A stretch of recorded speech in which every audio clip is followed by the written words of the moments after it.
What's Wrong with Women, book by Marek Kotonski. Chapter 2. Muscles of Steel. People want to free themselves from ugliness, excess weight, all possible and impossible psychological problems.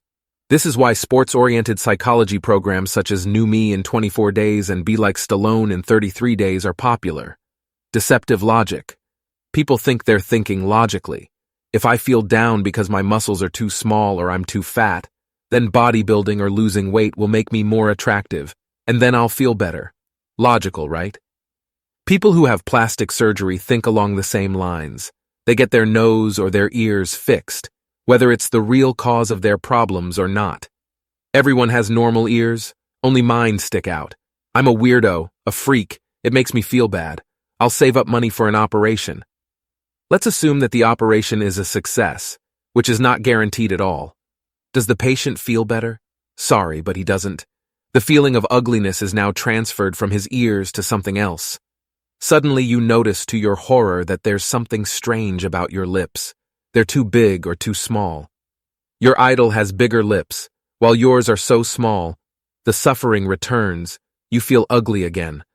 Plastic surgeons are well aware of this. But where does this feeling come from? It's very simple. You believed that a guy with big lips is the ideal. And why did you believe this? Because it was served up to you in an attractive manner. Thousands of people, especially women, were shown admiring this model. Beautiful people praised him, complimented him. He has lots of money. It's like the food at McDonald's. Smells good, tastes good, fills you up, but not because it's healthy. It's loaded with chemicals. Amphetamines will also make you feel brisk and energetic. But what happens after you take them for a year? The problem is in your head. To sum up, the problem lies not in your fat tissue or muscle mass, but in your head. You believed in the heavily promoted ideal. You swallowed it whole like a pelican scooping up a fish. An important question arises at this point. Why are business tycoons pumping so much money into marketing? The answer is simple as can be. If you're dissatisfied with yourself, you will buy fat burners, catabolism inhibitors, anabolism enhancers, hormone boosters, hundreds of products generating millions in profits. Exercise equipment, bodybuilding gadgets. Think how many fortunes have been made on your faith in what fatsos and weaklings from advertising agencies have been fobbing off on you. What you believe in is not objective truth, but something served you on a silver platter in which someone invested a lot of money. Many people in India believe that cows and monkeys are holy. They've never experienced this holiness. No cow or monkey has ever appeared to them in tongues of flame, has ever told them, your grandmother is frying in hell. It's simply been repeated to them since childhood, so they believe it. For us in the Western world, a cow is just a nice, dumb animal we see whenever we drive outside the city. If you were raised in a place without TV, you would feel fine. You wouldn't know you look bad, because there would be no commercials telling you as much. The problem lies only in your head, nowhere else. Muslims dislike dogs because one of them supposedly bit Muhammad on the calf. Antipathy to dogs arises the moment you are told this.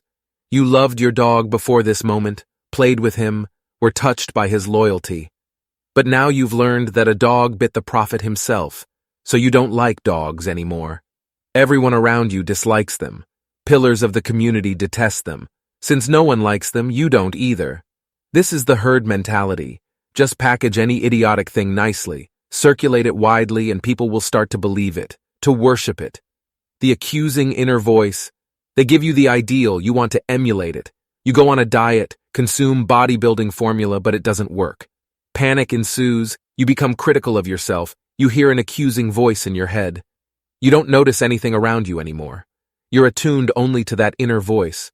Your friends say you look fine, but you are very unhappy, a sick person.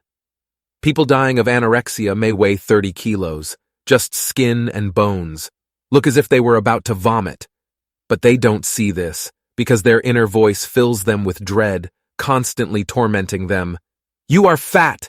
No one likes you! You are garbage! The pits! A woman who succumbs to the fashion of slimness can die of hunger. In an attempt to be liked, she renders herself repulsive, mangling her body. If you take such advertising messages to heart, this is how you can end up mentally ill. Instead, your inner voice should sound something like this. Marek, you're a great guy. I respect and love you because you are the salt of the earth. Or like this. Marek, you have the right to be afraid, to have a big belly, a small dick, to bang your female readers, because you're a straight shooter. Or this. Marek, you are mega handsome. Others are handsome in their own way too. I love you because you are the king of the savannah, a lion, always hungry, lazy, and eager to copulate. That's how it is with body obsession. You find the ideal of masculine or feminine beauty, compare yourself to it, and of course, you look bad. If you compared favorably, you wouldn't go buy all that garbage. And where's the money in that? No one would pay for the ad because the advertiser would never recoup his costs. We are trained from infancy. We are compared to other people. As a result, we regard ourselves as shorter, smaller, fatter, uglier, less intelligent. Our nose is too big or too small, our ears stick out or are deformed. We grow up constantly feeling we are inferior, because there will always be someone better than us in some way. It's a habit, rammed into our heads in childhood and reinforced ever since. The power of habit.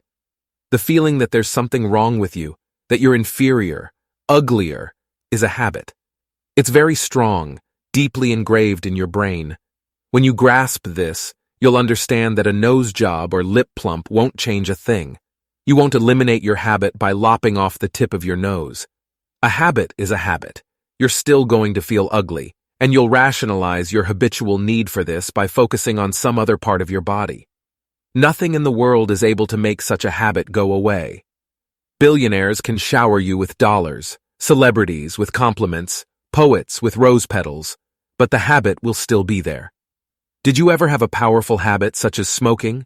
I did, and when I quit, after having smoked a dozen years or so, I lost half a year of productivity and continued to dream of cigarettes for another 2 years. Now I'm battling compulsive overeating, and I'm winning, as always.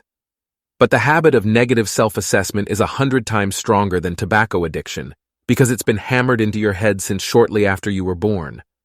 If you don't want to lose your bearings in life, you have to realize that if you want to change something, you won't change anything. Of course, you may be able to endure your workout regime and build muscles or trim your butt, but something will still be wrong. Something will be off. I don't have the yo-yo effect in mind here, but the underlying feeling, I'm hopeless. So before you set out to change your life, change your habit of self-criticism to self-respect. You have a right to be different from the celebrities featured in the media. You are entitled to have a belly, a big nose, or oversized Jagger-esque lips.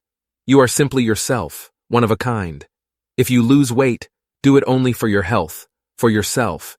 Never grasp at any artificially promoted ideal. People resolve to make changes in their lives, most often on New Year's Eve, to quit smoking, lose those saddlebags, get six-pack abs. Those are nice goals, but only if you pursue them for yourself, not out of the habit of feeling inferior. If you want to improve yourself, you will only change the packaging, nothing more. You will still feel hopeless. The most important truth? If you are saddled by habitual self-dissatisfaction, nothing can make you happy. Neither a relationship, nor children, nor money. They are all weaker than this habit, this closed loop in your thinking. Happiness is also a habit. But if you wait for the love of your life in the hope of finding happiness, you will be sorely disappointed. If this person shows up, your habit will ruin everything. Those who search for happiness are unhappy, blind people. They'll wreck everything, including you. They will always blame you for not making them happy, for disappointing them. They live suffering and will die suffering, yet they've had the capacity to be happy all along. It's the habit of taking joy in everything. You can repeat this habit until it becomes automatic. Then, lo and behold, you'll find that happiness needs no life partner, no fancy car, no bulging biceps, no tablets or anything else from that pile of garbage.